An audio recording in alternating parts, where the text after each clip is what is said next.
하나님의 임재가 있는 삶 다섯 번째. 오늘 제목은 하나님의 임재 없이도 얼마든지 하나님의 일을 감당할 수 있는 착각에 있을 수 있다. 제목이 세죠? 길죠? 같이 한번 읽어볼까요? 시작. 하나님의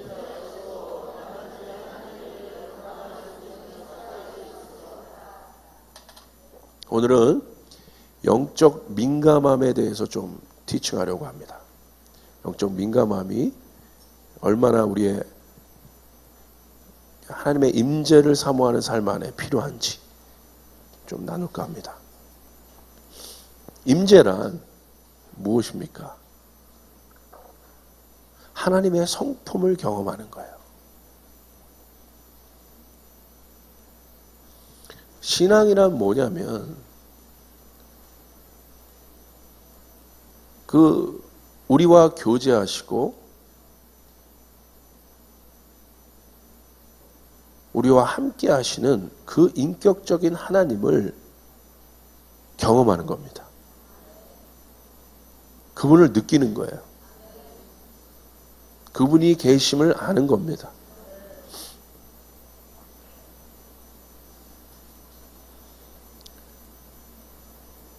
하나님은 생명의 근원이세요.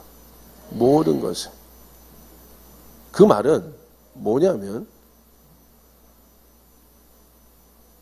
기계적으로 하나님을 움직일 수 없으며 기계적인 프로그래밍으로 하나님을 다스릴 수 없어요. 다시 말하면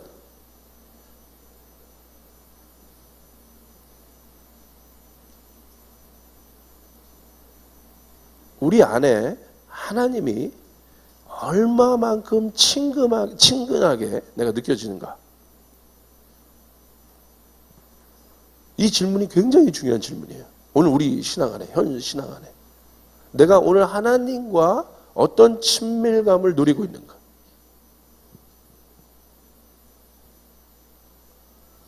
그런 친밀감의 속성, 이런 속성들은 어떤 기계적인 영역에 속한 영역이 아닙니다. 프로그래밍에서 나올 수 있는 게 아니에요. 내추럴한 거예요. 본질적인 거예요. 하나님의 임재는 이 본질과 같은 거예요.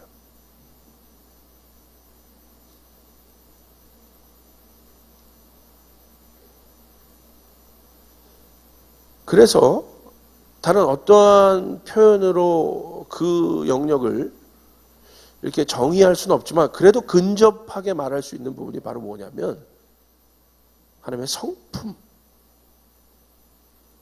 하나님이 어떠한 본질적인 성품이 있으신지 그것을 경험하는 것. 기계적으로 내가 계약적으로 하나님을 만나는 관계가 아니라 그 본질이신 하나님을 또 그분이 갖고 있는 그 하나님의 그 성품을 내 안에서 오늘 내 삶 가운데 경험하는 것. 이것이 하나님의 임재 안에 거하는 삶입니다. 마치 이것은 굳이 표현한다면 아기가 엄마 품에 안겨 있는 안정감과 같습니다. 바로 그 상태예요. 그 아기의 마음을 우리가 미루어 짐작해 볼 수 있습니다. 엄마 품에 안겨 있는 그 연약한 아이. 아무것도 할 수 없는. 여러분이 힘도 있어서 또 능도 있고 여러분이 막 움직일 수 있고 배고프면 먹을 수 있고 그런 것이 여러분 자신이잖아요. 여러분이 지금 엄마 품에 안겨 보세요. 아기처럼 나눠달라고. 제가 거의 179 가까이 되는 제 몸이 엄마의 임재, 엄마의 품을 경험하고 싶어. 그래서 제가 이렇게 안겨보세요. 상상이 안 가잖아요. 근데 우리는 아기는 상상이 가잖아요. 절대적으로 엄마가 필요한 상태. 이게 바로 임재예요. 절대적으로 엄마 없이는 살 수 없는 상태. 그 엄마 품에서 느끼는 아기의 안정감. 이것이 임재입니다. 여러분은 잘 기억할 수 없겠지만 여러분도 그 품에 계셨습니다. 할렐루야. 내가 오늘 뭔가 예배 때 뭔가를 느꼈다. 이게 하나님의 임재가 아니고, 내가 오늘 요즘에 마음이 좀 기쁜 것 같아. 이게 하나님의 임재가 아니에요. 우리는 원래부터 하나님의 임재 안에서 창조되었습니다. 그 안에 있는 존재가 우리라는 사실이에요. 마치 어린 아기가 당연히 엄마 품에서 안정감을 누리듯이.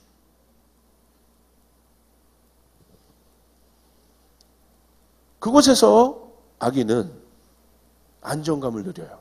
아주 깊은 안정감을. 보세요. 여기 엄마들이 있잖아요. 엄마들 헬로우 있죠? 엄마들이 아기를 안으면 울던 아기가 어떻게 합니까? 뚝 그쳐요. 희한하게. 이상하게 엄마라는 존재가 아기를 안으면 울음을 그친다.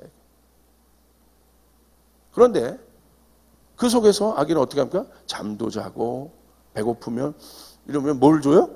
젖을 물리기도 하고, 거기서 풍요함도 경험하고, 거기서 아기의 상태를 한번 생각해 보세요.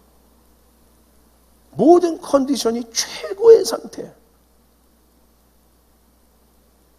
베스트의 상태예요. 이게 하나님의 임재라는 겁니다. 할렐루야. 그러므로 하나님의 임재를 떠난 삶은 베스트가 될 수 없습니다. 힘든 거예요. 지치는 거예요. 그 하나님의 임재 안에서, 엄마의 임재 안에서, 엄마 품 안에서 아기의 모든 것이 활발해집니다. 생각도 마음도 모든 것이 활발해져요.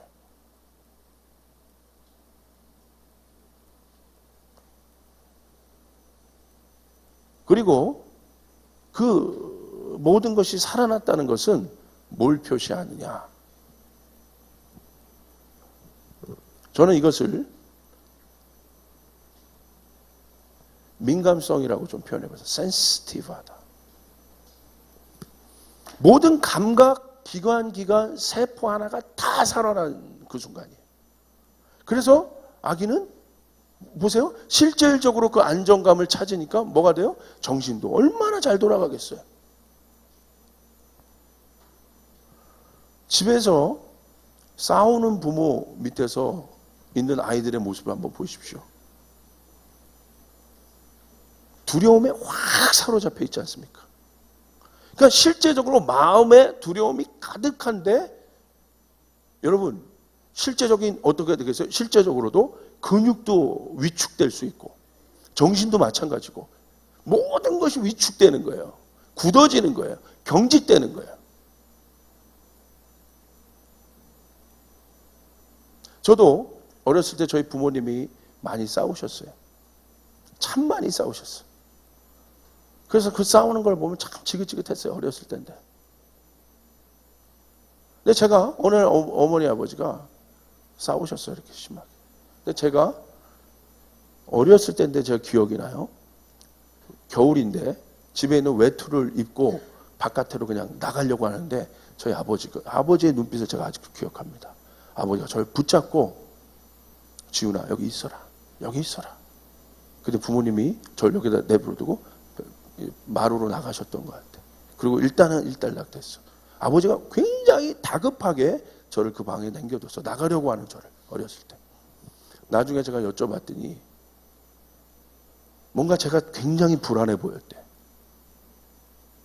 그리고 그때 그것을 그냥 어리지만 나가려고 하는 저를 보며 저렇게 나가면 제 사고 나겠다. 뭔가 그런 걸 느끼셨던 것 같아요. 여러분, 실제적으로 그런 일들이 일어나지 않습니까? 제가 그 감정을 이렇게 컸는데도 아직도 기억하고 있습니다. 그 불안함들을.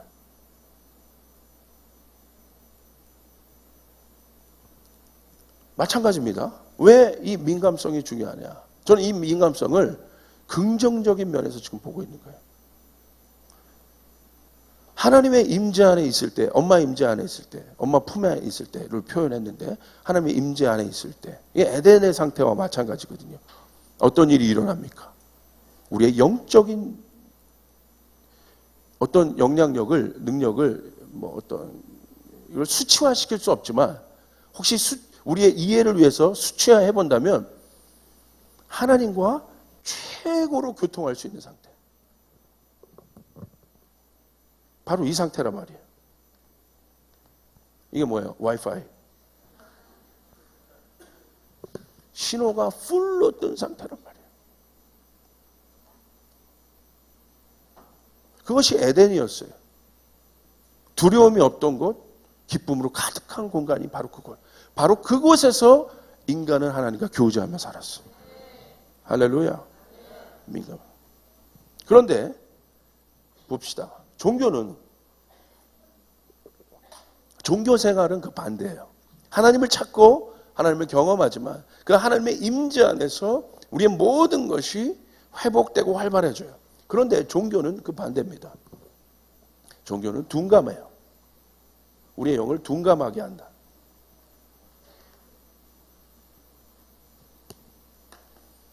영적인 감각이 다 죽어 있습니다. 그러므로 교회에 나와도 하나님을 경험하지 못합니다. 머리로는 하나님을 알고 입으로는 하나님을 찬양하지만 영적인 모든 영역이 둔감해져 있기 때문에 전혀 하나님을 느낄 수 없어요. 하나님의 마음을 알 수도 없습니다. 그저 행할 뿐입니다.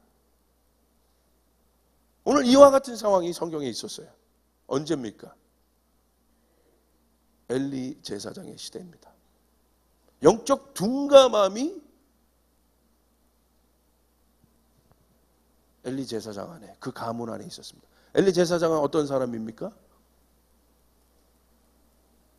하나님의 음성을 듣고 하나님의 마음을 알고 그 마음을 이스라엘 백성에게 전해야 될 굉장히 중요한 직무를 담당했던 신탁 통치였던 그때에, 하나님이 직접 말씀하셨던 그때에 엘리 제사장의 직분은 너무나 중요한 이스라엘의 방향성과 또 이스라엘의 어떤 나아갈 어떤 계획 가운데, 방향성 가운데 굉장히 중요한 키의 역할을 하고 있었던 사람이 엘리 제사장 아닙니까? 그런데 여러분이 오늘 잘 알고 있습니다. 그가 얼마나 영적으로 둔감했는지 알 수 있어요. 그의 아들 홈리와 비느하스가 여러분 성전에서 하나님 앞에서 용서받지 못할 악한 죄를 지고 있음에도 모든 백성은 그 사실을 알매도 불구하고 오직 그 사람만이 그것을 모르고 있다. 가장 자기에게 가까운 아들임에도 불구하고 어떤 짓을 그 아들이 하고 있는지에 대해서 완전히 둔감된 상태, 영적으로 죽어있는 영적 문둥병이 걸린 상태, 자기 살이 타들어가는 것을 모르는 그 한센병, 문둥병, 우리가 아는 것처럼 자기가 죽어가고 있는 것을 모르고 있는 영적 둔감한 상태. 그러나 그는 여전히 하나님을 찬양했고 여전히 하나님께 나아가는 자였어요. 무엇이 차이였습니까? 하나님의 임재가 떠난 사람과 하나님의 임재가 있는 사람의 차이는 한 가지예요. 둔감해진다는 거예요.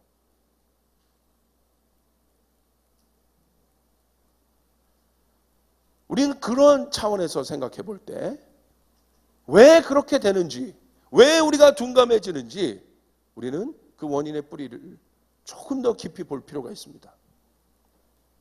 제가 하나님의 임재가 가장 중요한 이유는 뭐라고 했습니까? 안정감이라고 말했어요. 그 안정감 속에서 인간의 모든 것이 활성화된다고 얘기했어요. 안정감은 안식과 같아요.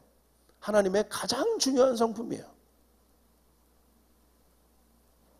그러므로 여러분, 하나님 품을 사모하시길 바랍니다. 하나님의 임재를 사모하시길 바랍니다. 그분의 안정감이 없이는, 그분으로부터 오는 안정감이 없이는 여러분은 무엇을 해도 두려워할 겁니다. 무엇을 해도 결국 허망해질 겁니다. 모든 격정의 풍랑도 그 안정감 속에 들어가면 잔잔해집니다. 왜 하나님의 임재를 갈망합니까? 왜냐면요, 왜 우리가 하나님의 임재를 갈망해야 하는가? 왜 여러분이 다른 어떤 가치가 아니라 바로 이 성전에서, 여러분의 삶 속에서 하나님의 임재를 왜 갈망해야 하는가? 그것은 인간은 그 속에서만이 하나님을 볼 수 있고 자신을 볼 수 있기 때문에 그렇습니다. 다른 어떤 곳에서 볼 수 없어요. 오직 그 안정화된 그 공간에서, 안정감이 있는 그 공간에서 인간은 하나님을 볼 수 있을 뿐만 아니라 자신을 볼 수 있다. 자신을 볼 수 있다는 것은 굉장히 중요한 문제예요. 하나님을 볼 수 있다는 것은 굉장히 중요한 문제예요. 여러분의 삶에, 여러분의 진로 가운데, 여러분의 인생 가운데 하나님을 내 인생 가운데 발견한다는 것, 또 하나님을 발견함으로 말미암아 그분의 비추심으로 말미암아 나를 볼 수 있다는 것, 내 위치를 볼 수 있다는 것. 여러분, 속도보다 중요한 것은 방향입니다. 속도를 향해 막 나가는 이 세상에서 이 시대의 가장 중요한 키워드는 방향성이에요. 어디로 가고 있느냐는 거예요. 그러므로 하나님의 임재 안에 있는 삶은 세상에서도 승리하는 삶을 살 수 있습니다. 제 말이 이해되시면 아멘 합시다. 이해되십니까? 하나님의 임재 안에 있는 어머니는 여러분의 자녀를 세상 속에서도 하나님의 탁월함으로 키워낼 수 있어요.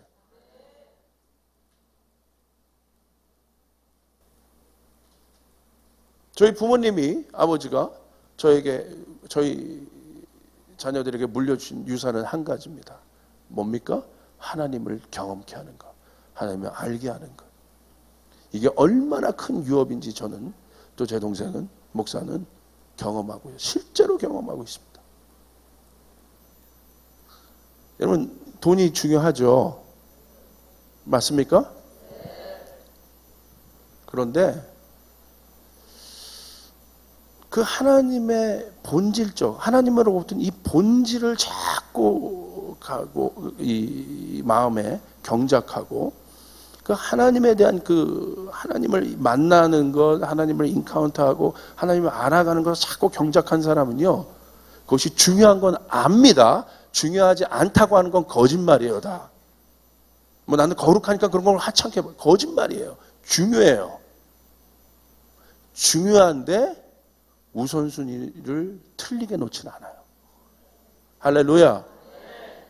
돈 없이 살아도 하나님 없이 못 사는 거예요. 이 고백을 하게 돼 있는 거예요. 우리 젊은이들 믿습니까? 적어도 조이풀 교회는 하나님을 섬기는 사람이라면 이 믿음 갖고 살아가길 바라요. 다시, 하나님 채우십니까? 안 채우십니까? 왜요? 이제 잘하네. 왜요? 하나님 우리의 누구예요? That's right. 누구예요? 하나님 우리의 사장님이에요? 하나님 우리 목사님이에요? 목사님은 못 채워줘. 목사님 그렇게 의지하지 마요. 사람이니까. 목사님은 능력이 없어요. 하나님은 능력이 있단 말이에요. 믿으시면 아멘. 믿습니까? 이게 안정감이에요. 하나님의 품에 안겨본 사람.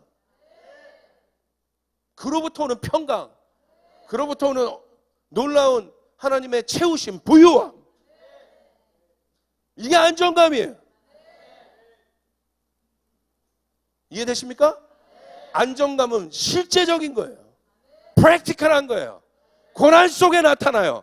풍랑 속에 나타나요. 이게 안정감이에요. 아멘. 안정감이 중요한 이유는 그 속에서 인간들이 평강을 얻고 능력을 얻는다고 그랬어요. 굉장히 중요한 거죠. 자, 그런데 인간의 삶을 주님께서 한마디로 정의하셨습니다. 어떤 삶이냐? 인간의 삶. 마태복음 11장 28절 이렇게 정의하셨어요. 같이 읽읍시다. 시작. 수고하고 무거운 짐진 자들아 다 내게로 오라. 내가 너희를 쉬게 하겠다. 예수님께서 바라보시는 에덴 이후의 인간의 삶은 무엇입니까? 지친다는 거예요. 피곤하다는 거예요.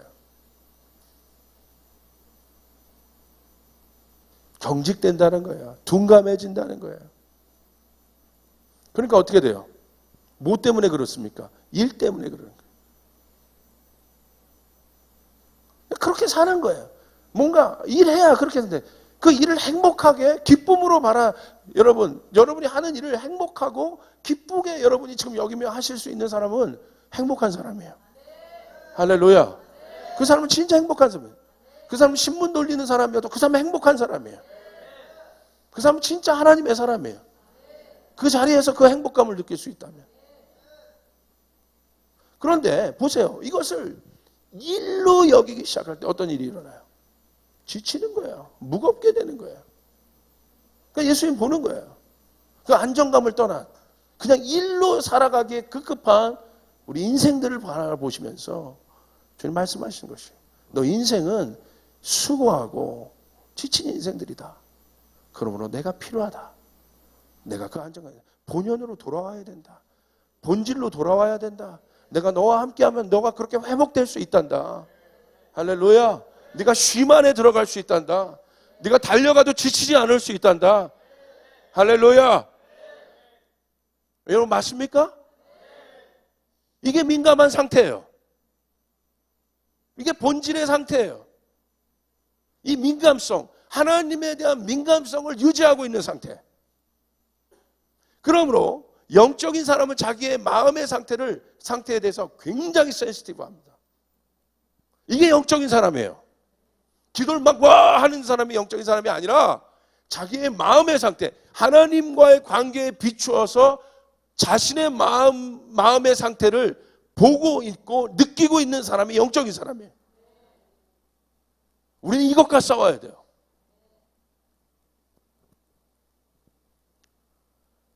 영적 둔감함을 한번 보십시오. 성도는 영적인 존재입니다. 하나님의 영이 거하는 거룩한 존재입니다. 그러므로 성도는 자신의 영적인 상태에 민감해야 돼요. 오늘 저의 설교는 여기에 포인트가 있는 거예요. 하나님의 임재를 여러분 안에 머물게 하려면 여러분의 영적인 상태에 민감해야 된다 이겁니다.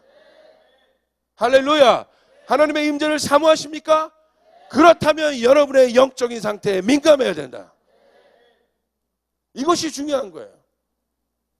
내가 지금 죽어가고 있는지, 내가 지금 둔감해져 있는지, 내가 어떤 상태인지, 나에게 비전이 없어지고 있는지, 나의 소망과 나의 기쁨이 식어가고 있는지 이에 대해서 전혀 감각 없는 상태.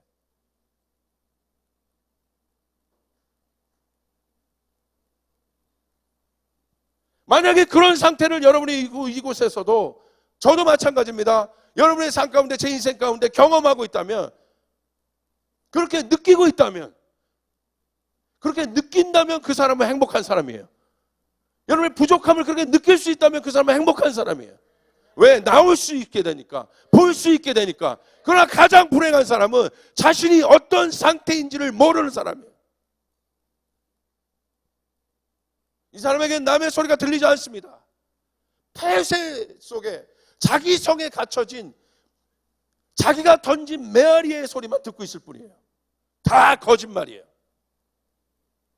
엄청난 자기가 만든 벽, 그 안에 꽁꽁 숨어서 자기가 던진 말, 그것에 반사된 소리만 듣고 있을 뿐이에요. 생명의 소리가 아닙니다. 거짓말의 소리입니다. 하나님의 소리는 그렇지 않습니다. 생명의 소리는 그와 같지 않습니다. 생명의 소리는 나를 살게 합니다. 나를 깨어나게 합니다. 내가 생명의 소리를 듣고 있다는 증거는 무엇입니까? 내가 오늘 하나님 앞에 나가고 있어야 돼요. 하나님 앞에 나가지 않는 소리는 다 거짓말의 소리라 이거예요. 하나님을 우선순위하지 않는 소리는 다 거짓말의 소리라는 거예요. 이 사실을 여러분 기억하시길 바라요. 오늘 엘리 제사장의 그 삶을 보면서 우리 하나님의 임재가 얼마나 프랙티컬한 것인지 우리는 경험해야 돼요. 알아야 돼요. 뭐라고 되어 있습니까? 사무엘상 3장 1절에 보니까 구체적으로 나와 있어요. 그 당시에 시대가 어떤 상황인지. 우리 같이 보겠습니다. 시작. 아이 사무엘이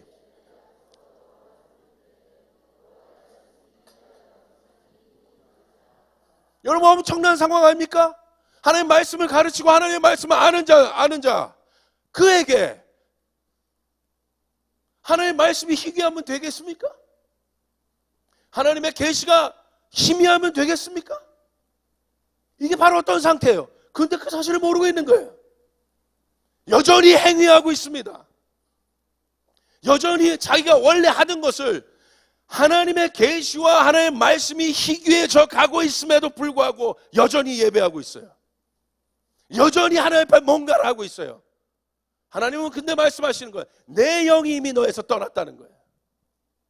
하나님의 영이 떠났음에도 불구하고 사울은 어떻게 했습니까?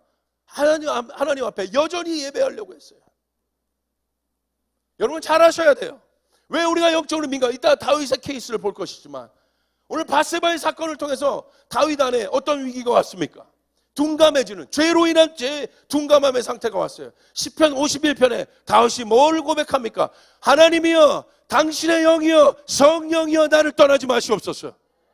성령이여 나를 떠나지 마시옵소서. 이게 하나님의 임재예요. 그러므로 다윗은 그 고백을 했었다는 건 뭐예요? 민감한. 영적으로 민감한 사람은 설령 그와 같은 일에 빠져 있을지라도 하나님의 영이 떠나지 않게 합니다. 가장 경계해야 될 것은 무엇이에요? 둔감함이에요. 영적 둔감함. 하나님 말씀하셨음에도 불구하고 듣지 못하는 상태. 하나님 지속적으로 그 마음의 벽을 깨고 있음에도 불구하고 꽁꽁 닫아놓은 상태. 듣지 않기로 결정한 상태. 아니 그것을 넘어버린 이미 하나님의 영이 떠나버리기 직전의 상태. 이게 둔감함이에요. 둔감함은 무서운 것이에요. 둔감함의 결과는 종교입니다. 여러분 종교인이 되고 싶습니까? 신앙인이 되고 싶습니까? 여러분 성도가 되고 싶습니까? 종교하는 사람이 되고 종교 생활하는 사람이 되고 싶습니까? 오늘 우리는 이 문제와 싸우지 않는다면, 여기는 조목사도 이 문제와 싸우지 않는다면 제 신앙은 금세 타성에 접어질 거예요. 금세 둔감한 상태로. 여러분 사단이, 마귀가 우는 사자와 같이 삼킬 자를 찾아 돌아다니는 이 엄청난 시대 속에서 여러분 어떻게 버티시려고 해요? 자신 있으세요? 자신 있습니까? 전 자신 없어요. 솔직히 고백해요. 목사인데 자신 없어요. 왜? 바깥에 이 사단이 만들어 놓은 엄청난 우리의 신앙을 조금만 한눈 팔면 넘어뜨리려고 하는 이 엄청난 시스템 속에서 조금만 한눈 팔면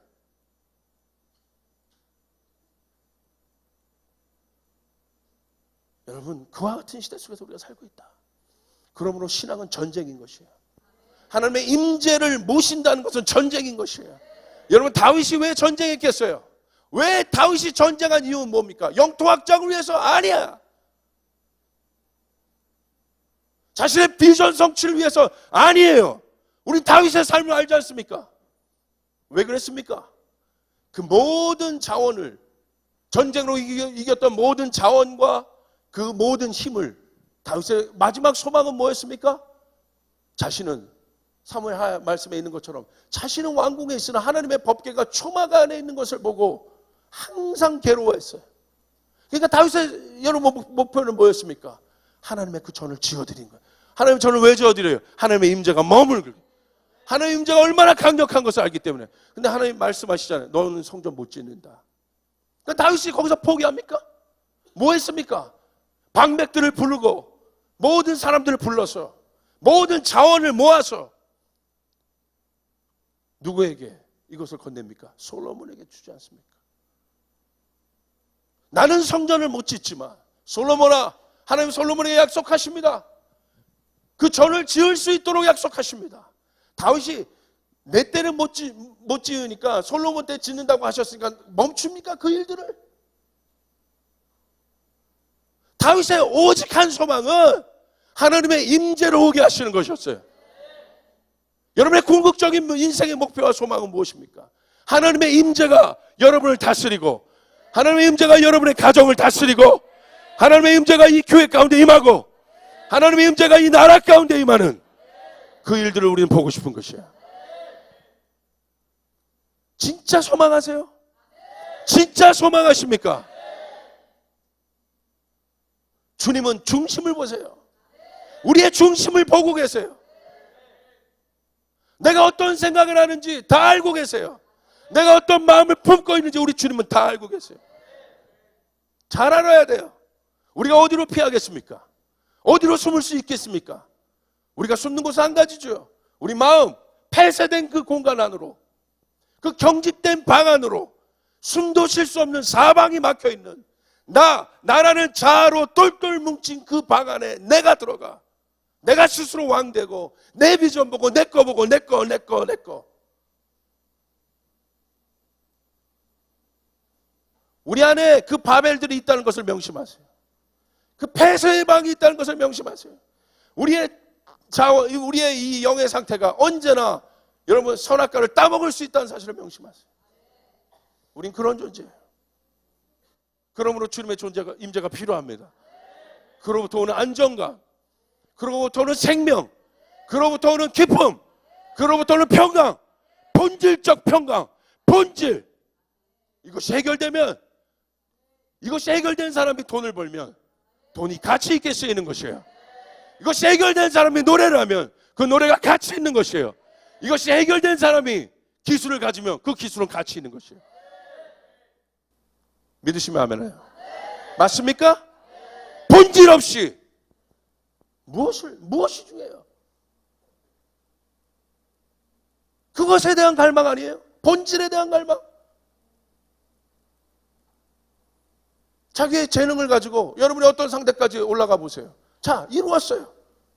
여기 그것을 이룬 분들도 있을 거야. 이루었어. 과연 행복합니까? 그것이 절대적인 행복이 됩니까? 여기 돈 벌려고 하는 분들이 있어요. 여러분, 얼마만큼 벌어보시면 여러분 행복하겠어요? 얼마만큼 벌어보시면 여러분 행복하시겠습니까?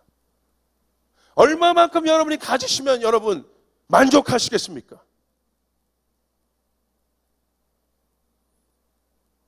지갑이 빈털털 때 1,000원 한 장도 소중하죠. 그죠? 1,000원 한 장의 소중함을 아는 분. 예, 그분들 다 백수 생활을 했다는 경우. 얼마만큼 가져보면, 얼마만큼 이뻐지면 행복하시겠어요? 예?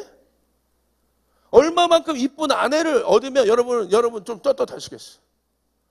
얼마만큼 잘생긴 남편을, 능력 있는 남편을 얻으면 여러분 행복하시겠어요? 행복한 사람 하나 있습니다. 할렐루야.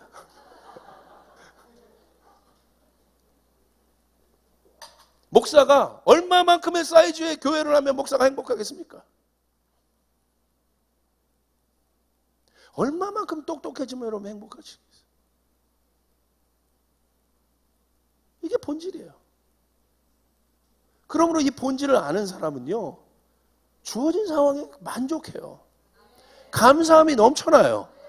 그런 상황에서 그 기쁨의 토대 위에서 하나님께서 채워주시는 그 만족의 토대 위에서 계속 확장해 나가는 거예요. 아시겠어요? 10평 사는 집에 만족하지 못한 사람은요, 100평 주어줘도 만족하지 못해요. 그러나 10평 집에 만족하는 사람은 100평 집을 주어줘도 만족해요. 이해되세요? 본질이에요, 본질. 마음. 옆에 사람을 고백하자. 감사합시다. 감사합시다. 감사합시다. 감사합시다. 아멘. 영의 일이 육의 일로 나타날 때가 있습니다. 둔감함이 있고. 두 번째 뭐예요? 영에 이른 자유함과 기쁨과 생명과 평안인데 오늘 여러분 그거 있냐는 거예요. 여러분 제가 질문하는 거예요. 여러분 있냐는 거예요. 여기 나오신 분들은 그래도 있는 분들이에요. 할렐루야. 없더라도 이거 들으시면서 여러분이 생기게 돼 있어. 그리고 예배하면서 또 생기게 돼 있어. 아멘. 하나님의 임재는 그런 능력이 있는 거예요. 그게 영적인 거예요. 어디 가서 기쁨, PC방 가면 기쁨이 있어요? 우리 너 잘 걸렸어. 중등부. 일어나봐. 일어나봐. 중등부.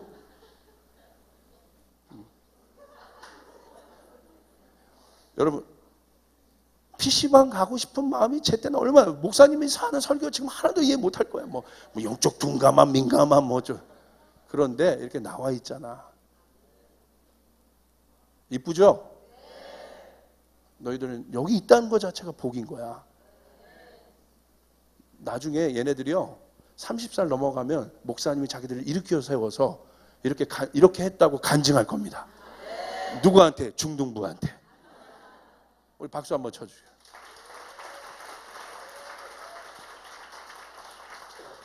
여기 있는 거 하나님의 임재 안에.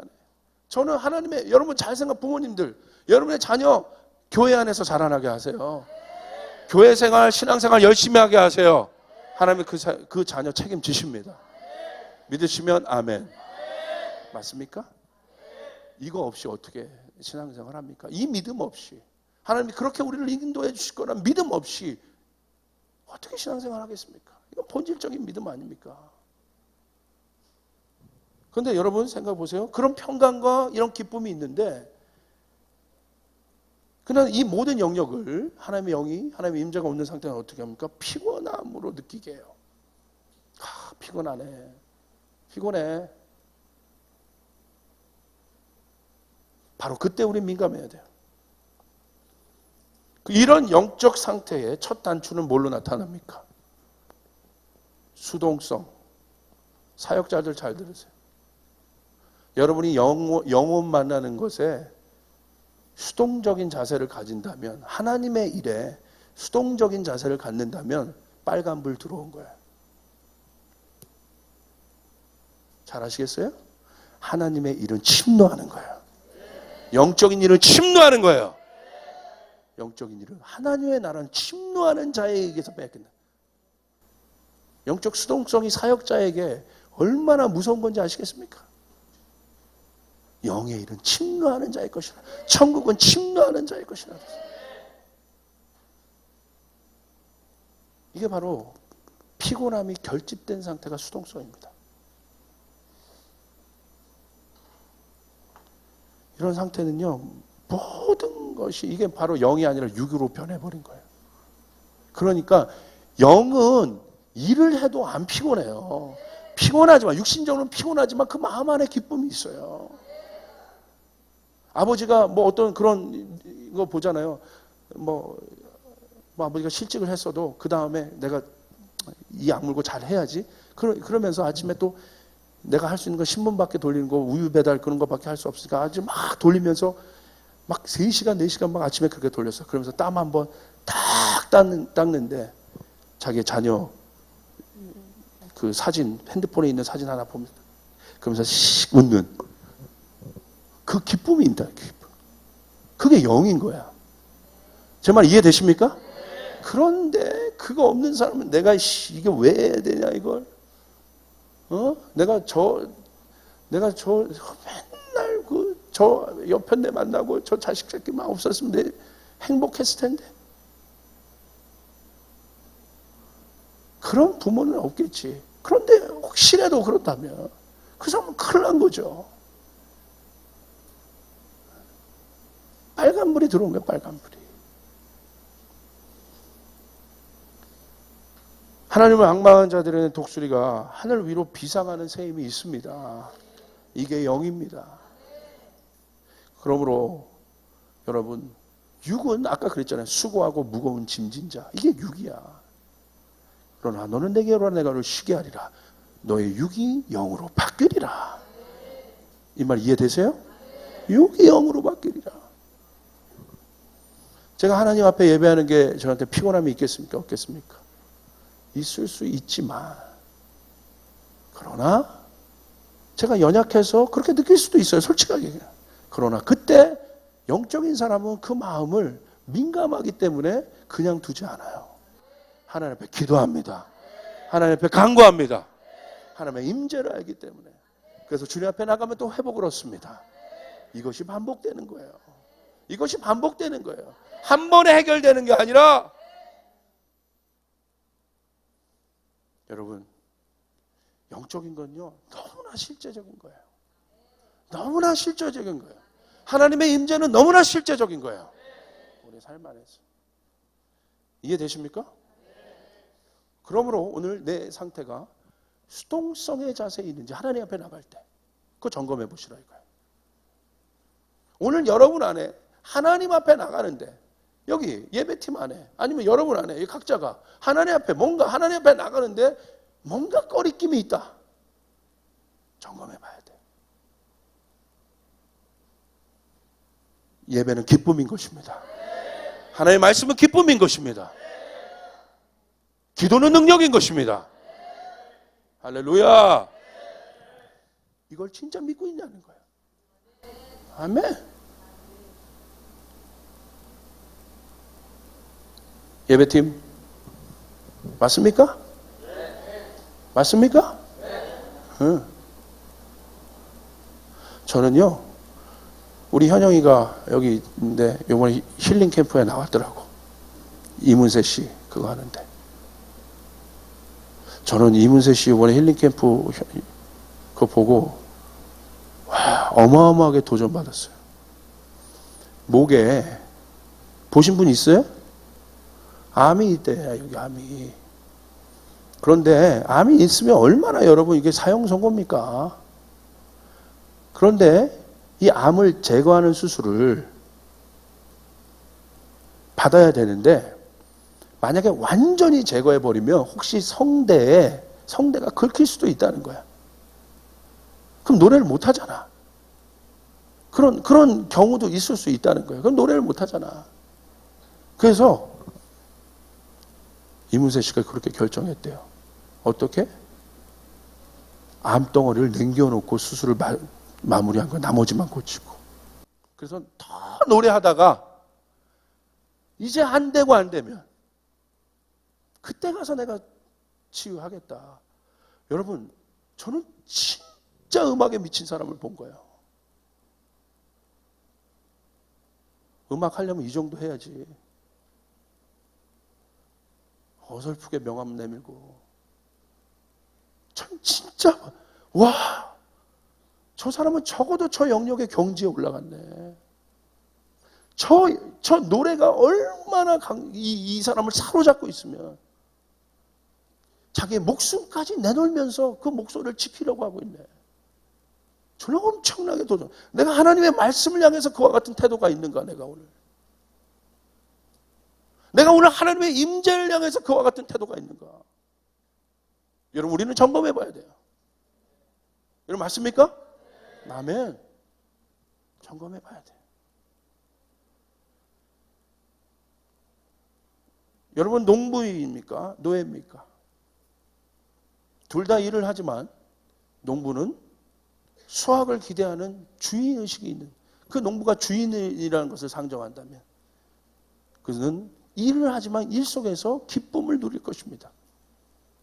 즐거워할 것입니다. 되고 고단해도 그걸 일로 여기지 않을 것입니다. 왜? 수확을 기대하기 때문에. 그러나 노예는 그저 주인이 시키는 대로 일을 하는 전형적인 수동적인 삶의 행태를 취합니다. 나는 주인의식이 있는 농부입니까? 청지기입니까? 아니면 노예입니까? 그래서 그 일이 힘든 겁니다. 군대 보십시오. 군대 갔다 오신 분. 또 가고 싶으신 분.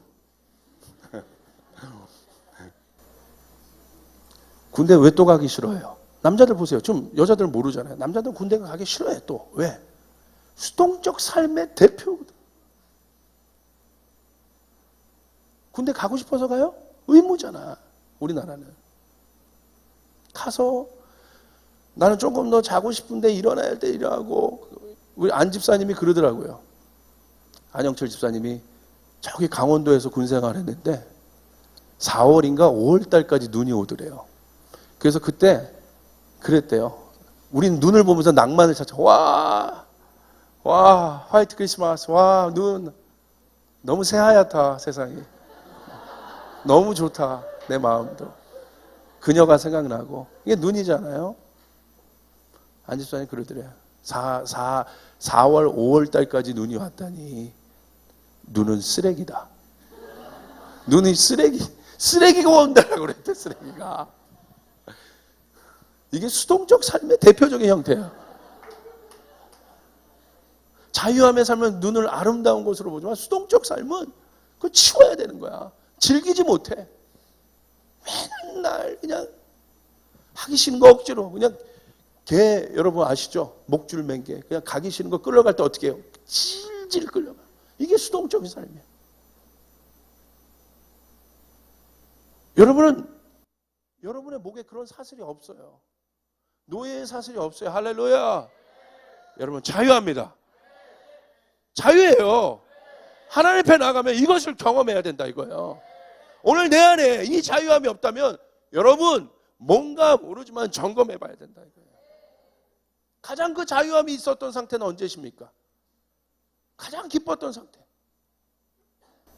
예수님 처음 만났을 때. 저희 교회 처음 오신 분들 막 이런 마음으로 와요. 와, 이런 예배를 경험하지 못했습니다. 와, 한 1년 지나면 딱 제가 봐요. 진짜인가 아닌가. 그 기쁨을 그대로 간직하고 있는가. 아니면 별거 없는데 오늘 또 그냥 또 시끄럽게 뭐 하네 이렇게. 뒤에 앉다가 이제 영혼이 나가는 거야. 한결같을 수 없을까? 우리의 마음이 주님 앞에. 할렐루야. 제 소원은 그거야. 한결같을 수 없을까? 가장 수동성과 타성에 젖을 수 있는 사람들 누굽니까? 이 교회에서. 개척 멤버들. 두 번째. 맨날 목사님 기적과 역사가 일어난 다음에 맨날 새 시즌이라고 하고. 개척 초기부터 지금까지 새 시즌이란 말을. 이런 말이 감흥으로 안 들리는 거예요. 저는 그 새 시즌이 날마다 새로워요. 이해되세요? 정말 새로워요 저한테. 5월달도 새 시즌이고 6월달도 새 시즌이야. 그거에 대해서 쭝얼거리기 시작하면 타성에 젖어가요. 사역자들, 하나님 일 많이 하는 사람들, 제일 타성에 젖을 수 있다. 가장 타성에 젖을 수 있는 사람 누구예요? 목사. 여기 있는 저. 이 정도 뭐 성장했으면 됐지. 지겨워. 지겨워. 그냥 내가 잘하면 돼. 무슨 신방이야. 지겨워. 지겨워. 이러면 되겠어요? 아픈 성도 마음 듣는데 그게 뭐 아프다 말지 뭐 이러면 되겠습니까? 목사가 진짜 아프대? 기도해야지. 고난에 있대? 기도해야지. 이 마음이 없어질까 봐. 이 마음이 없으면 뭐예요? 타성에 젖은 사꾼이란 말이에요. 사꾼이 달리 사꾼이에요. 마음 없이 일하는 사람이 사꾼이지. 여러분 우리는 사꾼이 되면 안 됩니다. 할렐루야. 마음. 사랑은 마음으로부터 오는 거예요. 또한 타성에 젖은 삶은 일어나는 문제의 원인을 외부적인 것에서만 찾습니다. 방어적인 신앙이에요. 수동적 신앙의 결정적인 원인은 주인의식이 없다는 것입니다. 저희 프로교회 성도님들 잘 보세요. 이건 잠시나마 여러분의 교회론을 말씀드릴게요. 이 교회의 주인은 누구십니까? 예수 그리스도십니다. 맞습니까? 여러분은 누구십니까? 이 교회 몸된 머리를 예수 그리스도를 머리로 하는 여러분은 그리스도의 몸에 있는 지체입니다. 할렐루야. 여러분, 이 건물적 교회, 브랜드 있는 교회에 속한 것이 아니라 여러분은 하나님의 몸에 속해 있다는 거예요. 이해되세요? 네. 주인의식이에요. 그게 주인의식이에요. 주인의식이 없는 대표적인 형태는 뭡니까? 수동적인 삶을, 행태를 보이는 거예요. 주인의식은 그러지 않아요. 목사들끼리 하는 이야기가 있어요. 큰 교회건 작은 교회건. 교회 구석구석 찾아다니면서 빈 곳에 쓸데없는 불 끄는 사람은 목사밖에 없다.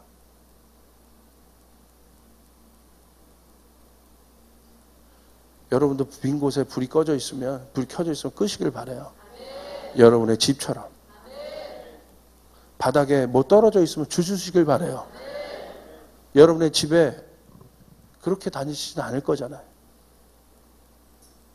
자발적으로, 자원하는 마음으로 그럴 수 있기를 주님의 이름으로 축복합니다. 얘기하지 않아도. 이게 성숙한 거예요. 주인의식.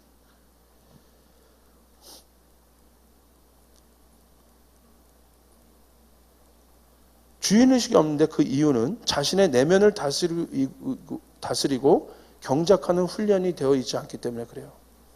그 마음밭은 아직도 정리되어 본 적이 없는 밭이기 때문에 어떤 것이든 그 마음밭에 심겨지지 않습니다. 어떤 것이든.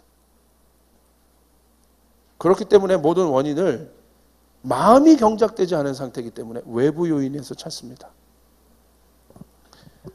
우리 마음이 이렇게 경작되어야 되는데 이 마음이 경작되지 않으면 이 사람은 이게 사람이에요. 이게 사람 마음, 눈, 코, 입. 여기서 모든 원인을 찾아야 되는데 이 사람은 어떻게 해요? 마음이 경작되지 않았으니까 하나도 심겨나는 것이 없어. 왜? 다 방어적이기 때문에. 털털. 그러니까 모든 원인을 항상 이런 사람들의 행태는 뭐예요? 외부에서 찾아요. 외부 환경에서. 이런 삶이 수동적인 삶의 형태의 대표적인 케이스예요. 누가 그랬대? 그랬대. 쟤 때문에 그래? 누구 때문에 그래? 왜? 마음을 경작해 본 적이 없기 때문에. 중요한 겁니다. 그렇기 때문에 이 사람에게 나타나는 자기를 지키려고 하는 생존의 형태는 뭘로 나타납니까? 방어적이에요. 왜? 지켜야 되니까. 외부에서 찾아요? 방어적이에요. 그리고 뭘로 나타납니까? 공격적이에요. 결국 하나님의 임재는 우리의 내면이 경작되어 영적으로 하나님 앞에 민감하게 가게 하는 거예요. 여러분의 마음을 경작하시길 바랍니다. 그래야 하나님의 임재를 초청하여 살 수 있어요. 마음이 중요합니다. 옆 사람에게 마음이 중요합니다. 하나님의 임재와 우리 내면의 관계를 더 깊이 봐야 돼요. 그래야 하나님의 임재를 우리의 삶에 지속시킬 수 있다. 머물게 할 수 있습니다. 하나님의 임재와 마음의 상태와의 관계. 자, 여기가 아주 중요한데 잘 보세요.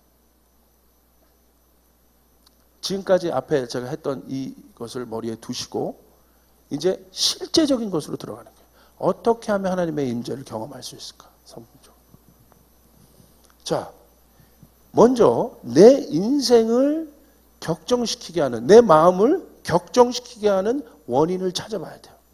무엇이 하나님과의 평강관계가 유지되었을 때 무엇이 그 평강을 깨고 있는가? 그것은 무엇입니까?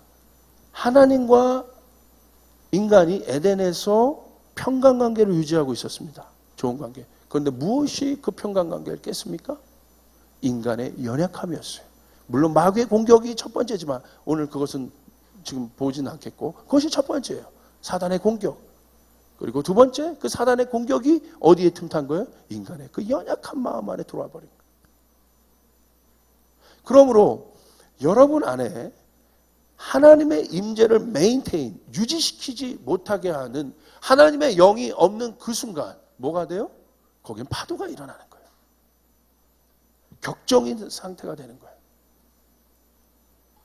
흔들리는 겁니다. 예수님이 풍랑 속에서 제자들과 함께 계셨음에도 불구하고 뭐 합니까? 그들이 예수님을 인식하지 못했어요. 예수님의 공간과 예수님이 물리적으로 육으로는 그들과 함께 하셨지만 그들의 마음 안에 예수님이 있는 공간은 없었다는 거예요. 그것이 놀라운 거예요. 그래서 어떻게 해요? 외부적인 그 외압과 환경이 그들 마음 안에 있는 연약함, 그 공간 안으로 들어와서 그들 두렵게 했습니다. 무엇입니까? 연약한 거예요. 연약함이 우리를 어렵게 하는 거예요.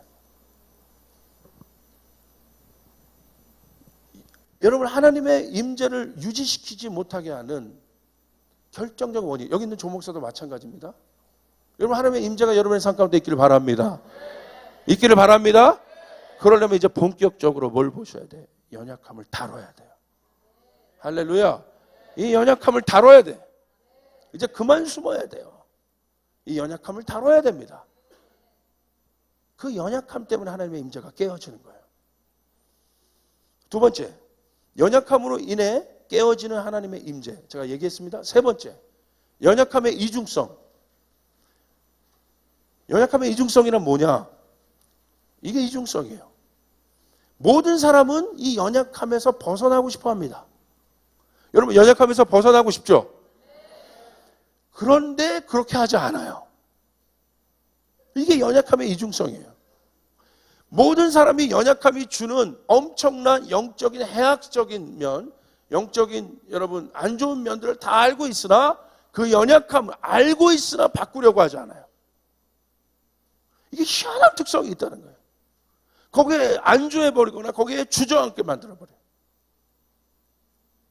신앙이 있다는 건 뭔지 아십니까? 여러분이 온전해지는 거예요. 온전해진다는 건 뭐예요? 여러분의 연약함이 벗어지게 되는 것이에요. 할렐루야. 그 연약함이 부서지게 되는 것이에요. 강건함으로 바뀌게 되는 것이에요. 이게 온전함이에요.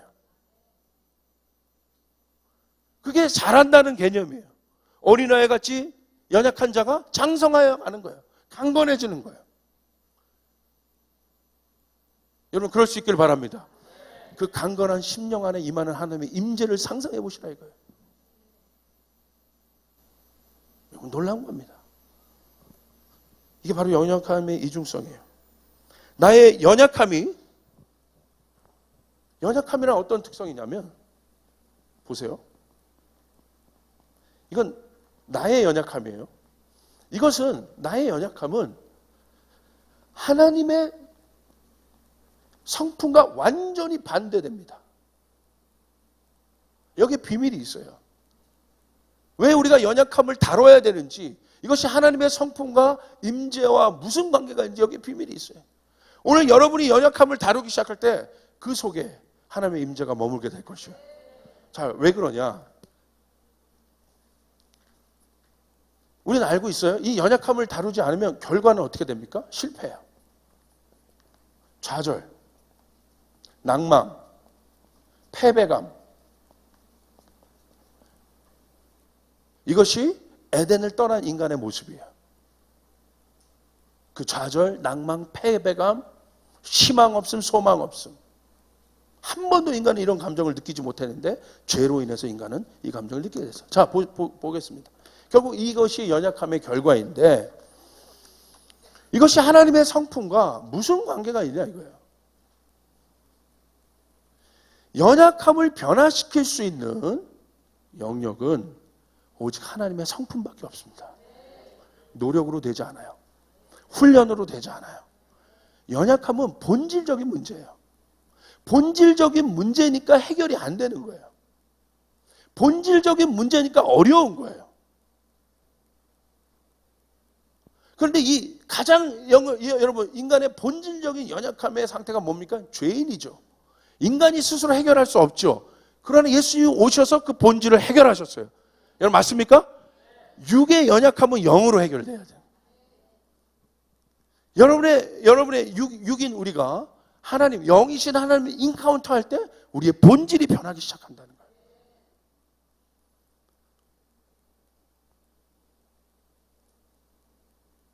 울던 아기가 엄마 품에서 안정감을 느끼듯이, 울음을 그치듯이 그 안정감이 확 찾아오는 것은 아기를 훈련시켜서 되는 것이 아니라 엄마 품이 주는 본질이라 이거예요. 엄마 품이 주는 그 따스함이라 이겁니다. 그 성품이 우리를 변화시킵니다. 하나님의 성품이 우리를 변화시키는 거예요. 이것이 없이 갈 땐 여러분 우리는 계속 제가 이제 그걸 알게 됐어요. 왜 연약하면서 벗어나지 못하냐? 왜 저 말투는 안 바뀌냐? 왜 저렇게 패배적이냐? 왜 그러냐면 본질적인 하나님의 성품을 만나지 못했기 때문에.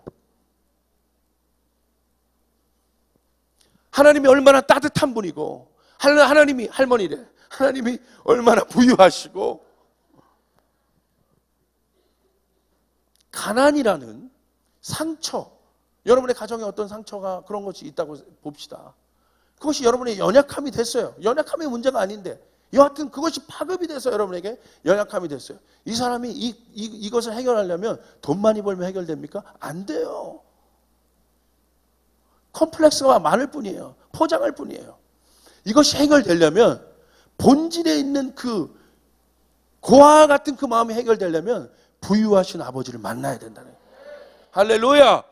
부유하신 하나님을 인카운트해야 된다.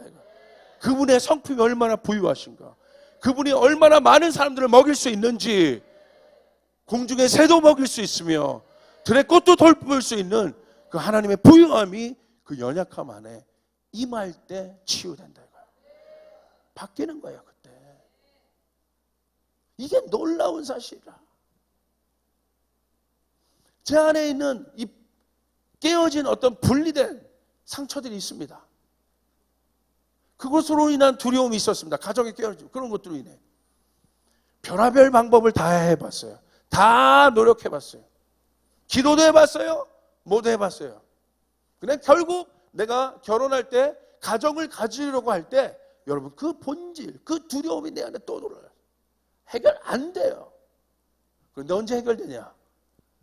내가 하나님을 경험할 때, 그분이 평화의 왕이라는 걸 경험할 때, 그분이 샬롬인 것을 경험할 때 이 깨어진 마음이 치유되더라. 내 연약함은 그곳으로 다시 돌아가려 하더라도 그 하나님을 경험했기 때문에, 그 사랑의 하나님을 경험했기 때문에, 그것이 덮었기 때문에 돌아가려고 하는 힘보다 이 힘이 더 강하기 때문에, 여전히 돌아가려 하는 힘은 있습니다. 연약하기 때문에. 그러나 이 힘이 더 강하기 때문에 하나님 앞에 나가게 됩니다. 주님은 부유하십니다. 믿으시면 아멘 합시다. 주님은 전지전능하십니다. 주님은 모든 것 되십니다. 주님은 우리의 공급자 되십니다. 믿으시면 아멘. 믿으시면 아멘. 왜 근데 안 된다고 그래요? 어디서 나온 줄 알아요? 그 뿌리야. 원래 그 연약함의 뿌리에 반대되는 하나님의 성품이 임해야 된다 이겁니다. 육에 반대되는 영의 본질이 임해야 된다 이겁니다. 이게 중요한 거야. 이럴 때 변합니다. 제 아내와 제가 싸울 수도 있습니다. 우리가 오늘부터 안 싸워야지 하면 안 싸웁니까? 싸워요. 그 결단은 하지 말라는 거 끝까지 해요. 할렐루야. 근데 언제 해결되는 줄 아세요? 본질이 해결될 때, 우리 둘 다 사람이 아니라 하나님 앞에 설 때 그것이 해결되게 하는 거예요. 그래서 알아요. 이젠 둘이 이 정도 신앙생활에 이 행동을 같이 했기 때문에 이젠 민감해요. 육으로 그 연약함이 드러날 수 있어도 성령이 탄식하시구나. 여보 그러면 안 되겠다. 그 안으로 들어가요. 또 그 본질 안으로 들어가요. 그럼 그곳에서 또 소생함이 있어요. 그곳에서 회복이 있어요. 영적인 것은 이렇게 실제적인 것이에요. 할렐루야. 여러분의 연약함에 직면해야 돼요. 직면해서 하나님의 성품을 초청해야 돼요. 하나님의 성품을 경험해야 돼요. 그 사람이 던지는 메시지는 힘이 있는 것이며 능력이 있는 것이며 할 수 있다고 말할 수 있는 것입니다. 이해되십니까? 우리가 그 찬양하지 않습니까? 벗어지리라. 우리의 연약함이 벗어지리라. 무엇으로 인하여? 연약함을 묵상할 때, 그 안으로 들어갈 때, 거기서 연약함을 분석할 때, no!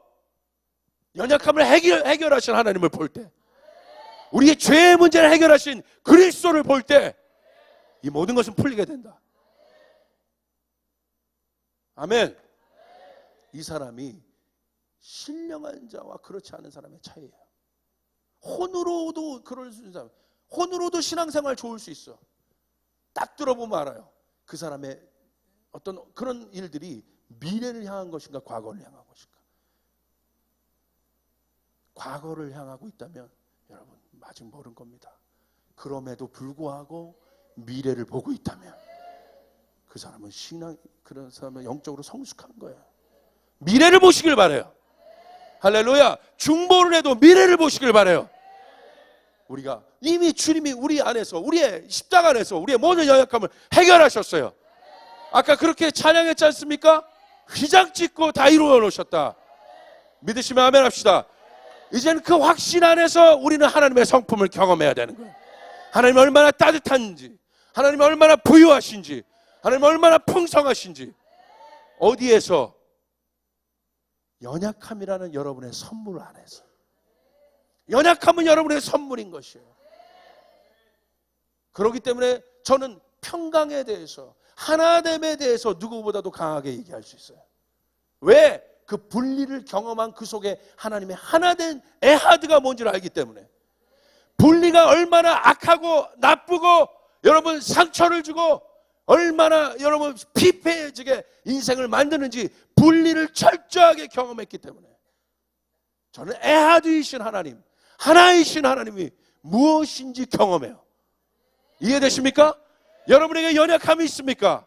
여러분 연약함은 하나님의 성품을 경험할 수 있는 하나님의 은혜의 장소이며 선물인 것을 믿으시길 바랍니다. 할렐루야! 할렐루야! 아멘. 놀란 거예요. 이게 바로 연약함의 비밀이에요. 보세요. 분노가 가득한 사람이 있어요. 분노란 연약함이 있습니다. 그만 이에 반대되는 하나님의 성품이 있는 것이에요. 하나님은 분노하지 않아요. 이에 반대되는 하나님의 성품 뭡니까? 온유하시고 평강이. 오늘 여러분의 분노하는 여러분의 연약함과 싸우시길 바랍니다. 그곳에 뭐가 임해요? 하나님의 온유하심과 하나님의 평강이 그 안에 임하게 된다. 분리의 연약함이 있습니까? 화평케 하신 하나님을 묵상하시길 바랍니다.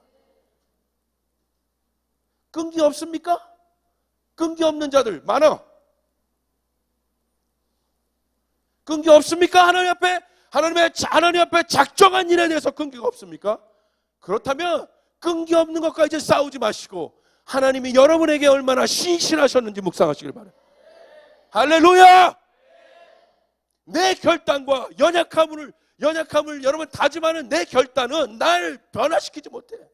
그러나 그 반대되는 하나님의 성품, 그 성품이 나의 연약함 안에 임할 때 우리 인생은 바뀔 수 있다. 이거.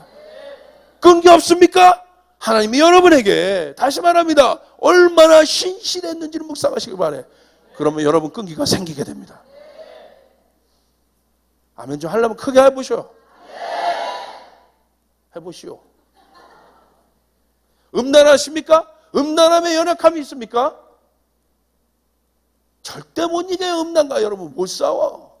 그 야생마를 어떻게 다루려고? 음란은 야생마 같은 거예요. 울타리 안에 있을 때 그 이 울타리를 넘어가면 이제 큰일 나는 거예요. 있잖아요. 음란함과 싸우는 청년들 있죠? 정직하네. 음란함과 싸우는 여성들 있죠?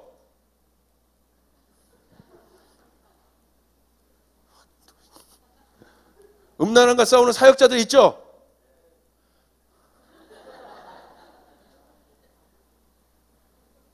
조 목사도 음란함과 싸워요.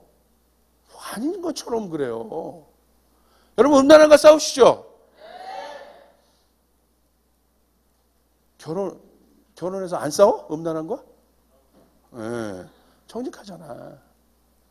음란함과 자, 우리 안에 음란함이 있습니다? 그런 게 있어요. 못 이겨요. 이것을 이길 수 있는 법은 주님의 거룩함이 묵상될 때야. 주님의 성결하심이 묵상되어질 때 그분이 얼마나 거룩하신지, 그분이 얼마나 순결하신지, 그분이 묵상될 때 이 음란함은 덮어질 수 있다.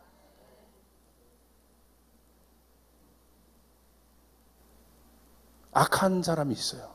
있더라고요. 악한 사람이 있어요. 악한 사람들은 어떤 사람인지 아세요? 복수하는 사람이 악한 사람이에요. 있더라고. 자기 성격 못 견뎌서 그냥 싸우다가 흩어진 거 그냥 보통 내추럴할 수 있는데 기어이 가가지고 복수하는 사람이 있어요. 이건 악한 거예요. 이 악한 사람 있습니까? 주님의 선하심을 묵상하시기 바랍니다. 할렐루야. 다윗은 시편 51편 보시겠습니다. 이 일에 대해서 철저하게 하나님 앞에 나아갔어요. 밧세바의 사건, 하나님의 임재가 떠날 수밖에 없는 밧세바의 사건 앞에서 다윗은 시편 51편의 시를 씁니다. 기가 막히죠. 그 바닥에서 이 시를 써요. 어떤 시를 씁니까? 누가 봐도 하나님의 임재가 떠날 것 같은 그 연약함에 사로잡혀 있는 그 상태에서 다윗은 기가 막힌 영혼의 고백을 합니다. 1편 보십시오. 1절 보십니다. 51편 1절. 하나님, 주님의 한결같은 사랑으로 내게 자비를 베풀어 주십시오. 주님의 크신 긍휼을 베푸시어 내 반역죄를 없애주십시오. 오늘 이 자신의 연약함 속에서 다윗이 보았던 하나님의 무엇을 보았습니까? 주님의 한결같은 사랑. 할렐루야. 하나님의 자비, 주님의 크신 긍휼, 이 하나님이 보인 겁니다. 여러분, 연약함은 하나님의 전능함을 볼 수 있는 통로입니다. 하나님의 임재를 볼 수 있는 통로입니다. 그러므로 사단은 여태까지 이제 여러분의 연약함에게 불화살을 날렸다면 이제 여러분은 그것을 믿음의 방패로 십자가의 능력으로 그것을 처단하고 이제 그 연약함 안에 하나님의 성품을 초청하시길 바랍니다. 아멘.